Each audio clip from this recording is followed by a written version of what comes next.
I've been on a bunch of car websites today and I've looked at all the forums and people are absolutely loving this electric car. I mean, I don't think I've seen a single negative comment other than price. People are concerned that price might be too high for them to afford it. The new Renault 5 has been just a huge hit. People are saying they love the look of this car. Do you guys agree? Let me know in the comments. Hello, my friends. Welcome to the channel. I'm Sam Evans. You're watching the Electric Viking. I reported on this car a very long time ago. The first video I made about it, it just went off. I mean, so many people watched that video because they love the look of this electric car. Now, I was a little bit concerned because over the months, as time went on, it looked like Renault might change the design. And I thought the concept looked fantastic.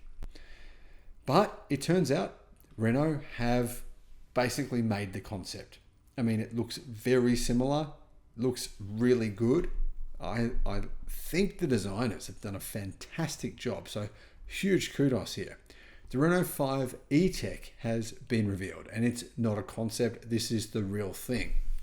Pricing, indicative pricing has been revealed as well. 5 is a direct replacement for the Renault Zoe with a choice of 40 kilowatt hour and 52 kilowatt hour battery pack. So you're gonna have range of 300 to around 420 kilometers. That's not too bad. I mean, look at range of about 280 miles. Those are the battery pack sizes, by the way, in Europe. I'm guessing those battery pack sizes will probably carry over for Australia, for the US, for other markets, which will undoubtedly get this car as well, because it's going to be a lot of demand for this vehicle. I think there will be anyway. Charging speed is 100 kilowatt, which is not too bad. It can charge from 10 to 80% in 30 minutes using a 100 kilowatt DC fast charger or faster speeds than that. And the R5 features bi-directional charging as well. So you can run appliances, you can use the car's battery pack to feed back into the grid. You can use it to obviously save solar energy power at your home. And you can also do things like, charge your things off it when you go camping or whatever. Anyway, I think it's pretty cool that you got bi-directional charging in this car as well.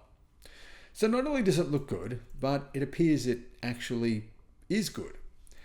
What about the power? It's got 110 kilowatt, which is about 135 horsepower and 245 newton meters of torque. Not a huge amount of power, but for a vehicle this size, it's definitely enough. And even the heaviest models weigh less than 1,500 kilograms. So probably going to weigh around 3,000 pounds. Pretty light in the context of an electric car. How big is it? Well, just before I get to that, the platform that it rides on is the AMP-R platform. It's an adaptation of the Renault-Nissan-Mitsubishi Alliance CMF-B platform underpinning the Nissan Juke and the Renault Captur, which shares parts like the front axle to cut costs and simplify manufacturing. This is probably the only downside I see here. It's not technically a ground-up EV because it's sharing a platform with internal combustion engine vehicles, and sometimes that can have some carryover negative effects.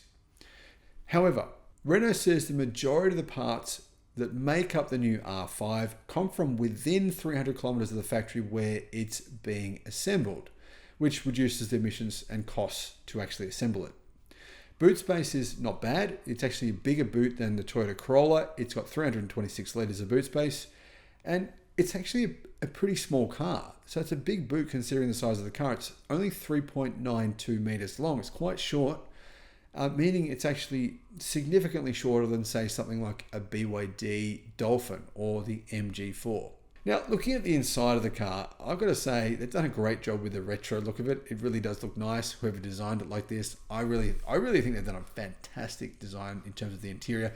Exterior looks great. Interior looks great. Now, there will be a hot hatch version of this, which I've reported on. The hot hatch version looks absolutely mental. I love it. It's one of the coolest hot hatches I've ever seen. I made a video about that as well, by the way. I'll put a link to that video in the description. But what I'm curious to know is what you guys think. I mean, you guys are electric car fans. You're not just general fans of cars, and in general, you're really into EVs. So guys, what are your thoughts on this vehicle? Let me know in the comments. Would you consider buying one if it was priced at around, say, $30,000 US? So just under 50,000 Australian dollars. Now that's my guess on pricing. Don't know exactly, but the price in the UK is around £25,000. That probably end up being maybe the cheapest version of this car, around 45,000 Australian dollars. So maybe about 27,000 US dollars for the smaller battery option. Maybe 31, 32,000 for the bigger battery pack. I think at those prices, it would sell really well.